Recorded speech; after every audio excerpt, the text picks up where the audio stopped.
lovers, welcome to my channel, Mr. Miracle Comics. My name is Dave, and today I have 5 more undervalued comic books. Alright, so we all know that these books kind of go in big waves, spikes, and peaks and divots in their prices. They get hot, then people forget about them. Well, first couple books on my list are books that seems like people were really good, or hot on, and now they've seen a cooling off period, and it might be a good time to buy them.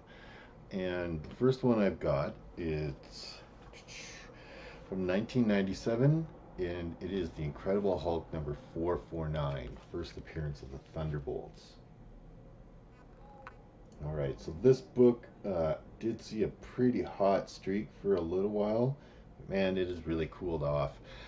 People are That whole Thunderbolts rumor is out of people's minds. Everybody's rumoring now on Namor, on Galactus, on who's the big next bad guy is. I'm still not giving up on the Thunderbolts. They're gonna pick another team eventually. Dark Avengers, Young Avengers, Thunderbolts. There's lots of elements that make up the Thunderbolts, and there's lots of good things they can do with the Thunderbolts, including replacing this guy, right? So Mark Ruffalo is eventually going to give up the role of the Hulk. He's not going to want to do it in perpetuity, right? So they can CGI the Hulk in there and then get someone else to voice him, or they could replace him, right? And the Thunderbolts, with Thunderbolt Ross becoming the Red Hulk and being in this team, is a good way of replacing that Hulk. Plus, the Thunderbolts are a good team to replace the Avengers. Do I think it'll happen? It's one of those, it's on my radar. There is a chance at it. So with this book seeing a big dip, I'm looking at prices now for this book in the $20 range. Even less if you can probably get a deal if you're a good hunter on eBay. Maybe more. Slab copies will probably cost you more. Of course, will cost you more. But yeah, this book is, it's really seen it cooling off. But man, if they even hint at a Thunderbolts movie in any way, you're gonna see this book go ballistic again. Okay, so if you're interested in this book at all, I think right now is a pretty good time to buy it. That's all I'm saying. And to go along with that one, of course, we have to pick this book too, which was a really hot book. It was even on CBSI's top 10 and all kinds of things. And that's The Incredible Hulk number 1, with the first appearance of the Red Hulk. Like I said, he's a very good choice to replace the Incredible Hulk if Mark Ruffalo wants to give up the character, but they still want to have a Hulk creature, kind of go back into more of that smash mode that the Red Hulk is known for. He doesn't have the calm collective of Bruce Banner tempering his Hulk, side. Anyways, I think this book has also seen a pretty good cooling off period, paired up with this guy here. They kind of got hot together, and now they're kind of dropping together. And yeah, I actually saw some copies of this book had sold for around the $6 mark. I think those people got a really good deal on it, but most of the copies I saw were near mint copies going in the $20 range, right? So yeah, The Incredible Hulk number 1 from 2008, right? And again, if the Thunderbolts are even hinted at, everybody's going to be sure that the Red Hulk, who is a big part of the Thunderbolts, is going to get on board somehow. So this book should see a spike on that too. Okay, so let's get to some that you have never been on a hot 10 list.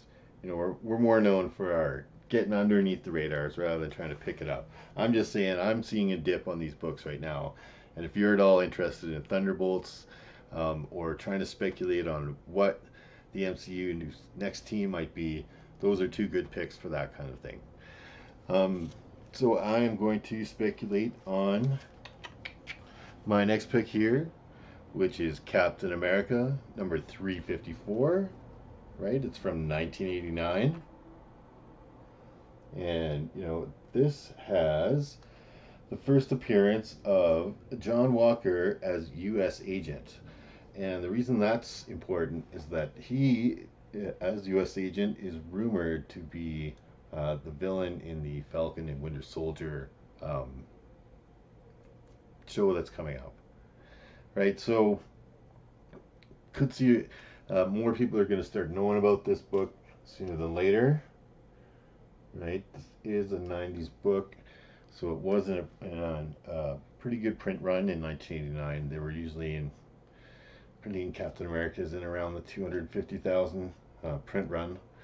So not a super hard book to find, or not a super hard book to find.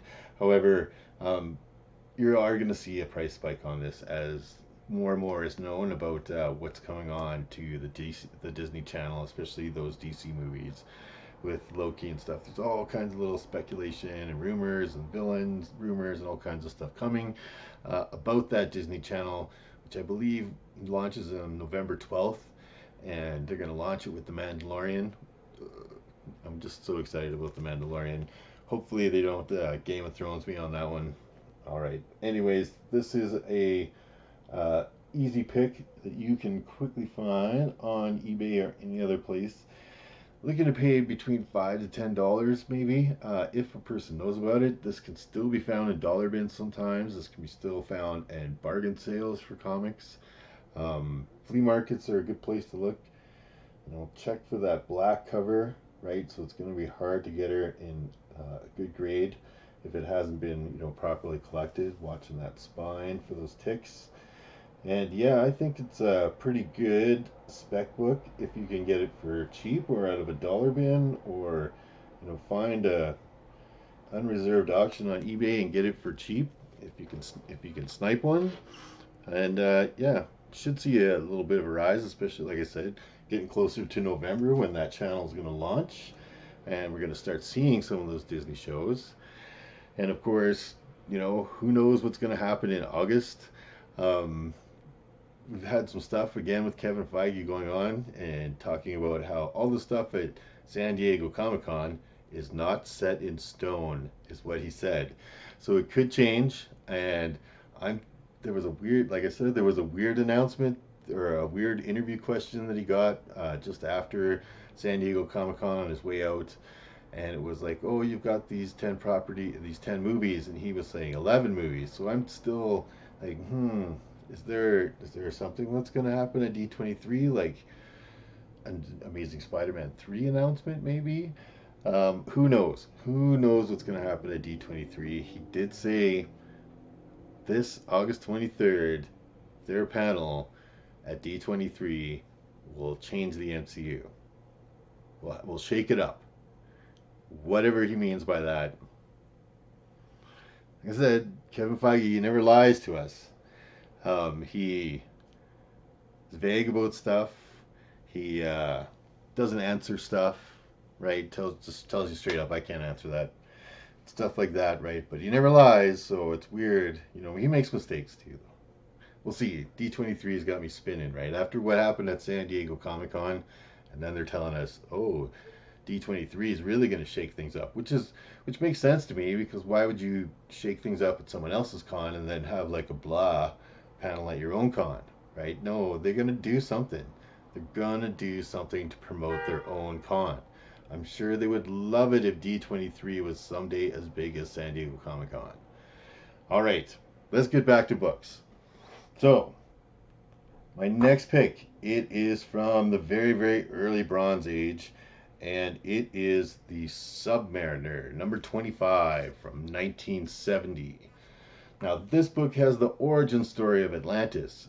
It also has cool scenes of Namor threatening the surface world with war, right? So, love Silver Surfer, love Submariner picks this year. I am definitely have been picking up all of the Submariner comics. I'm really, really close to being finished my run. Only need 12 more issues, and I'll have the entire Silver Bronze Age run completed. And so I'm really, really close. Anyways, this has the origin story of Atlantis in it. So if they're going to ever do a Namor movie, knock on wood that they do. I don't know when that'll happen, and nobody knows even if it'll happen.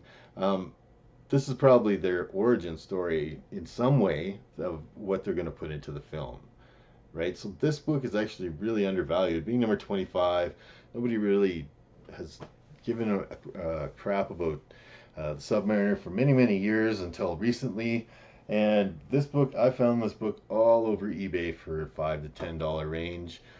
Sales of this book has even gone down to $1. You can find it at all kinds of flea markets and all kinds of stuff. Just keep your eye, go to your back bins or your LCS. He's probably got a, less than $10 copy of it in there. Like I said, origin stories. Love origin stories. Love Submariner specs this year. If you guys are at all interested in, trying to gather together a run and complete it, Submariner's not a bad pick, although I think a lot of the issues have seen quite a big price spike since I started collecting them.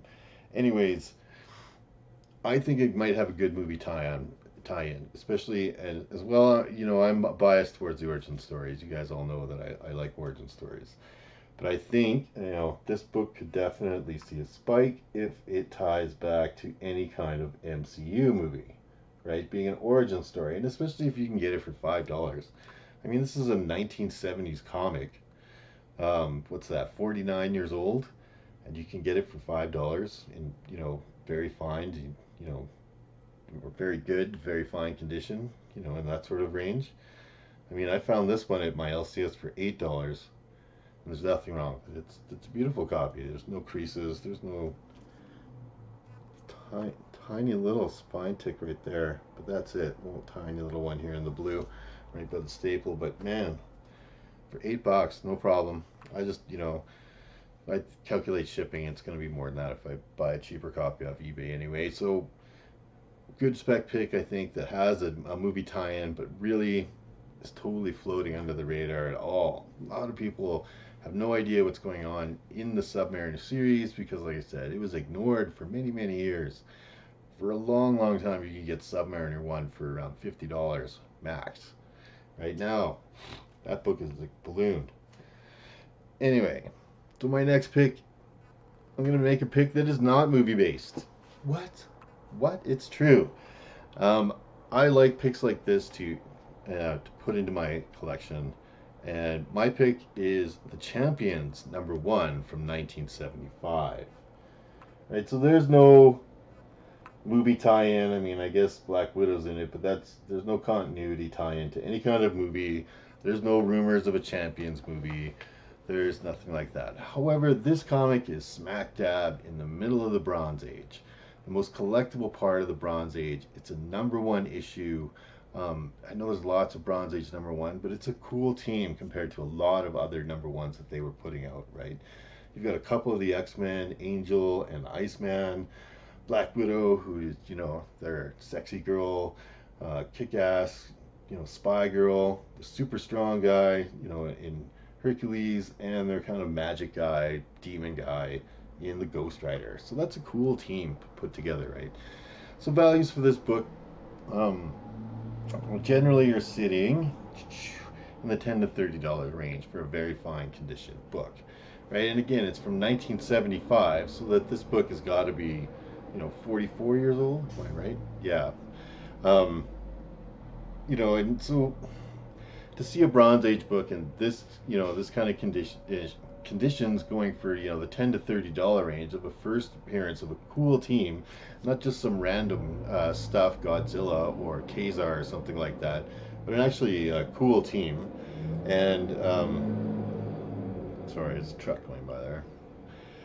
Okay, so I think that this kind of book, because it has no movie spec hyping it up, because there's no television behind it, because nobody's looking at it as a rumor for a team appearance, the reason that this book holds more value is that it continues to go up because it's kind of an important book in the middle of a very collectible period of time.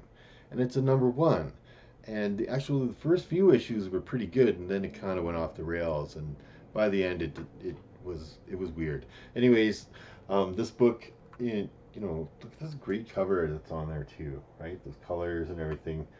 If you could find, this kind of Bronze Age book in a super nice condition for around the, $20 to $30 mark, or even less than that, and this book is just going to continue to grow in value, just based on the fact that more people are like, yeah, that's cool, right? And I want it. Not in a movie. It's not going to dip because the movie didn't turn out the way that people thought the speculation would go. It's not going to jump up in price suddenly because there's a movie rumor. I mean, maybe they'll have a Champion movies sometime way into the future of the MCU. Who knows? But yeah, for that kind of price, for a book like this to be put in your collection, this is a great book with a great cover and great characters and team appearances. And it started out well, right? And he kind of jumped the shark early and it was weird. But yeah, I think Champions #1 is a good investment kind of book to put into your collection and just hang on to and appreciate. And it will grow in value, but not based on movie speculations. It'll never jump up in price. It'll just be a cool book that people will continue to want. And based on that want from collectors alone, we'll continue to see an increase in value. All right. So that's enough of me rambling tonight. And we will continue again with another episode next Wednesday. Please tune in for my Graders Notes show with my Graders Notes show. My Compadres and I's Grader Notes show that happens on Thursdays on Genome Presents channel. I'll actually leave a link for Genome's channel in the description here so you can find it tomorrow. And we are going to review this guy, Moon Knight #1. Oh, yeah. Man, I can't remember what year it is off the top of my head. Sorry. I think it's 20. No, I can't remember. Anyways, this is volume 3, I believe, of Moon Knight that we're going to do our review on. And the chat gets involved with it as well during Graders Notes. So you're like the 5th grader, and we all get involved, and it's actually quite a lot of fun. So you should probably tune into that and join us with Metarog, Genome Presents, Comic Kid 84, and myself as we review these books. So that's, again, enough of me rambling. I'm going to say goodbye. You all have a good night. And please, just remember, a day without comic books is like night. All right, I'll see you next video, you crazy ass. And turn this